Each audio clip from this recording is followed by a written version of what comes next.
Pag-uusapan po natin ngayon ang mga usual objections and rejections na ating pwedeng matanggap. Subukan po natin ikumpara ang traditional business sa V-Mobile business. Traditional business ay kailangan mong bumili ng smart loader SIM. Kailangan mo din ng Sun Network at saka ng Globe. Ang kasalukuyang presyo ng bawat isang SIM na to ay 1,000 piso. At sa tatlong SIM card na to, yan po ay 3,000.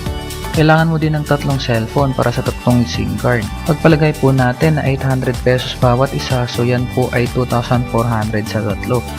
Kailangan mo din tong ponduhan ng tatlong iba't ibang load wallet para ikaw ay makapagsimulang magnegosyo.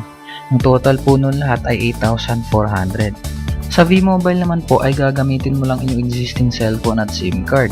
Magkakaroon ka ng isang load wallet at isang system na makaka-access sa lahat ng network at sa lahat ng prepaid products na available sa ating bansa. Ang halaga po nating subscription ay 4,999. Pagpalagay natin poponduhan natin to ng 300 pesos, total po nun is 5,299. Ang traditional business po ay focus sa retailing or pagbebenta ng load. Sigurado po ako na kahit magbenta ka ng load sa buong araw sa loob ng isang taon ay hindi ka kikita ng milyon. Ang V-Mobile naman ay nagpo-focus sa pagtuturo sa mga subscribers para ma-avail at ma-enjoy ang mga benefits sa paggamit ng load. Sa parang ito ay siguradong pwede kang kumita ng malaki. Maaari mo ring maranasan na sasabihin kang hindi mo mababawi ang iyong investment na 4,999 kapag hindi ka nagbenta ng load. Patutunayan ko po kayong mali sila. Pagpalagay na lang po natin na 30 pesos ang ginagamit ng load araw-araw. Sa isang buwan, that is 900 pesos.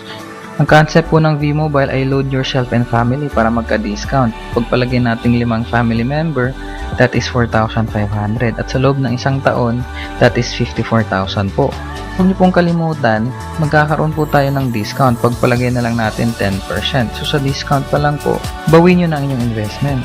Huwag niyo pong kalimutan, ang V-Mobile ay one-time subscription pero lifetime ang discount. So lalaki pa po yung inyong magiging discount habang gumagamit kayo ng prepaid load.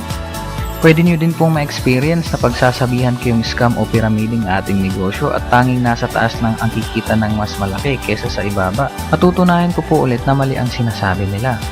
Lahat naman po tayo ay duman sa pag-aaral sa eskwelahan. Tanong ko lang po kung sino po yung mas malaki ang kinikita, ang mga staff or mga janitor o ang mga teachers. Ang mga teachers po o ang dean. Ang dean po ba o ang president o may-ari ng eskwelahan? Sigurado pong sa taas lang pong kumikita ng mas malaki, yung sa ibaba ay hindi. Ito po isang uri ng organizational chart na nangyayari po sa ating komunidad at wala pong masama doon. Kahit po sa mga kumpanya o sa mga corporate world ay ganun din po yung nangyayari. Mas malaki pong sinasahod ng mga supervisor kaysa sa clerk. At syempre, mas malaki pong sinasahod ng mga managers at mas malaki din pong sinasahod ng CEO. Kahit na din po sa military o sa ating kapulisan ay ganun din po ang magiging sitwasyon. Ito po isang example ng V-Mobile network structure. Makikita po natin dito na ang number 1 po is Mr. Philip Vincent Tolentino.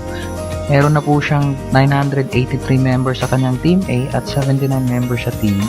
Kapag nag-pairing po yun sa maximum bonus na 500 pesos, ang total income niya po is 39,500. Ngayon naman po ay nasa number 2 ay si Mr. Randolph Talusig. Ang Team A member niya po is 462 at ang Team B members naman po ay 520. Kapag pinag-pairing po natin yun sa maximum bonus na 500 pesos, ang kinita niya po is 231,500. Mas malaki pa po ang kinita ng downline kaysa sa upline. Pinapatunayan lang po nito na kung sino po yung mas masipag ay siya po yung mas malaking kikitain sa ating negosyo. Sabi po nila na ang pyramiding ay walang lehitimong produkto. Ang produkto po ng V-Mobile ay prepaid load. Hindi po natin ito nakikita physically pero ito po yung ginagamit natin araw-araw. Highly consumable po yung ating produkto na ginagamit araw-araw, oras-oras, minuto at segundo. Meron po tayong 85 million cellphone users. At ginawarang texting capital of the world ang Pilipinas dahil nagkakaroon po tayo ng 1.3 billion texts a day. Ang mas maganda pa po doon ay magkakaroon tayo ng 8-11% discount sa mga produktong ito kapag ito'y ating ginamit. Kompleto po tayo ng certification at awards galing kay Smart. At dahil po dyan ay sila mismo gumawa ng V-Mobile Empower SIM para sa ating mga V-Mobile subscribers. At syempre may certificates din po tayo galing sa Sun at sa Globe Network. At nagpapatunay lang po na legal yung ating negosyo sa ating bansa kasi kompleto po tayo ng mga legal na dokumento.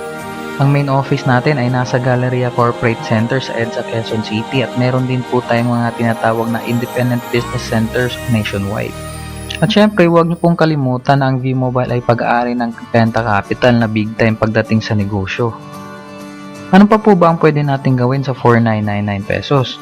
Pwede po tayong magtayo ng poultry business, pwede din pong sa agriculture, pwede din sa pagbe-vendor o pwede din pong sari-sari store, pero lahat ng ito ay hindi pwedeng kumita ng milyon sa loob ng isang taon. Pwede din po tayong maghanap ng trabaho sa halagang 4,999 pesos dahil po gagastos po tayo ng NBI clearance, police clearance, transcript of records, kakain din po tayo, mamamasahe, bibili ng bagong damit. Pagdating po ng 6 na buwan ay gagawin na naman natin to dahil uso po sa ating bansa ang contractual. Malayong malayo pa po ang ating negosyo sa market saturation. Meron pong 85 million cellphone users. Ang target po nating 10% that is 8.5 million. As of September 2012, wala pa po sa 400,000 subscribers ang V-Mobile. At isa sa mga dahilan na bakit hindi pa saturated ang market natin dahil ikaw po mismo ay hindi pa subscriber.